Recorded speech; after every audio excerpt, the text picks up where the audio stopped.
పంగుం లగ్గయతే గిరి యత్కృపాతమహం వందే పరమానందమాధవం. ఓం శ్రీ గురుభ్యో నమః.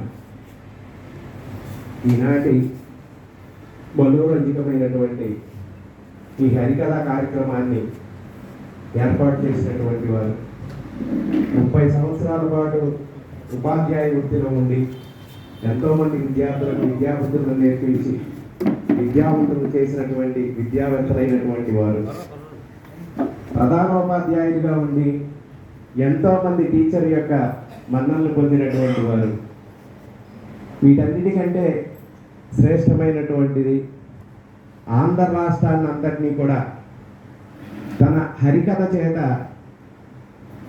హరికథా గానామృతం చేత ఆధ్యాత్మిక చింతనలో ముంచి లేపినటువంటి పరమ భాగవతోత్తములైనటువంటి వారు, పద్మశ్రీ అవార్డు గ్రహీతలైనటువంటి వారు, బ్రహ్మశ్రీ కోట సచ్చిదానంద శాస్త్రి గారి కుమారులైనటువంటి కోట శివశాస్త్రి గారు, అలాగే వారి సతీమణి ఇందుమతి గారు.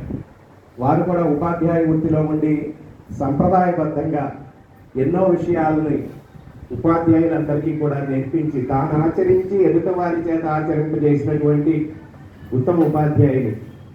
వారి దంపతులందరికీ కూడా మొట్టమొదటిగా నా హృదయపూర్వక నమస్సుమాంజలు తెలియజేస్తున్నాను.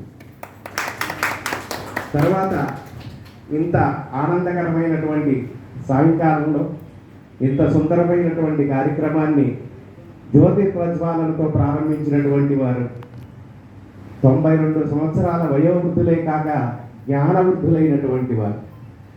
ఆదిత్య హృదయం అనేటటువంటి అత్యంత శ్రేష్టమైనటువంటి గ్రంథానికి తమ శైలిలో వ్యాఖ్యానాన్ని అందించినటువంటి మహనీయులు.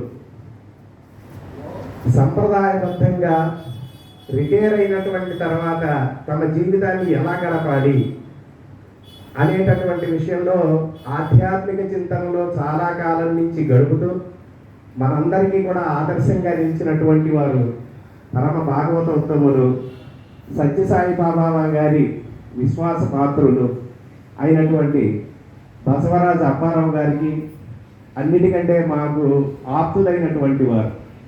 వారికి నా హృదయపూర్వక నమస్సుమాంజలు తెలియజేస్తాను. అలాగే నూజివీడు బ్రాహ్మణ సంఘం అందరి చేత కూడా విప్ర సామ్రాట్గా కీర్తి పొందినటువంటి వారు. అందరికీ తనలో నానుకలాగా ఉంటూ వచ్చినటువంటి ప్రతి వారికి కూడా చక్కటి అడ్వైజ్ ఇస్తూ, అందులో ప్రధానంగా మా ఉపాధ్యాయులందరికీ కూడా ఎవరి దగ్గరికి వెళ్ళినా వెళ్ళకపోయినా ఆయన దగ్గరికి వెళ్ళాల్సిందే. మేమందరం వచ్చినటువంటి ప్రతి వారికి అందరికీ కూడా విసుక్కోకుండా చక్కగా జోక్ చేస్తూ మన పనిని మనం ఎంతో కష్టంగా ఆయన దగ్గరికి వెళ్తాం.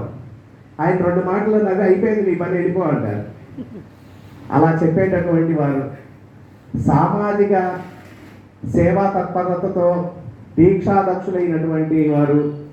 అలాంటి అన్నిటికంటే మాకు ఆప్త మిత్రులైనటువంటి మన ఆడిటర్ కేవీఎల్ఎన్ రామచంద్రమూర్తి గారికి నా హృదయపూర్వక నమస్కారం తెలియజేస్తున్నాను. ఈరోజు భీమార్చిన గర్వభంగం అనేటటువంటి ఒక శ్రేష్టమైనటువంటి చాలా కాలం తర్వాత ఒక సంప్రదాయబద్ధమైనటువంటి ప్రత్యక్షంగా చూసేటటువంటి అదృష్టం మనందరికీ కలిగింది.